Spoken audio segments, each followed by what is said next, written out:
You learn to be very careful buying really old houses. They are an investment nightmare.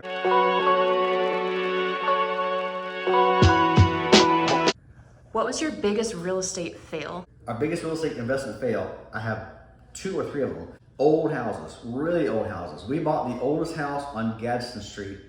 It had a plaque somewhere at the Historical Society that showed a picture of the house. It was built in, I think it was 1918. We bought the house. It had been sitting vacant for many years. It was in terrible condition. We had it inspected before we bought it, but when we started digging up floors, we found all sorts of hidden damage that the inspector couldn't see. And we ended up losing $125,000 on the house.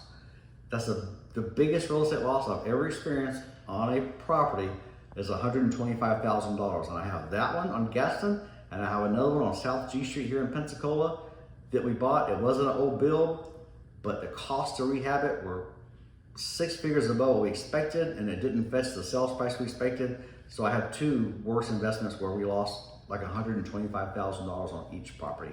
So we are very careful in buying anything that's really old, pre-1950, and buying anything with major additions to it. The one on G Street that we lost $125K on, it started out as one house, and then 50 years later, someone added another half to the house, and everything was wrong in the way they added that second part onto the house. The house had a swimming pool. It was near Sanders Beach around the corner here.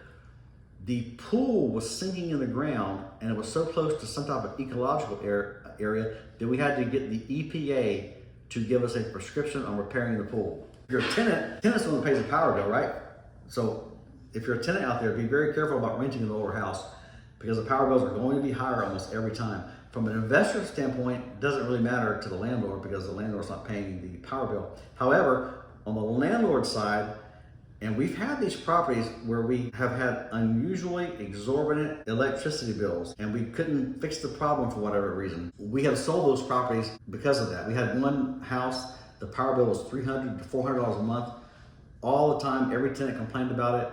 We finally just sold the house to get rid of it as an investment. It can be a problem for a landlord because you won't get any renewals if you're a landlord. No tenant's gonna renew with you if their power bill is way above what they expected it to be.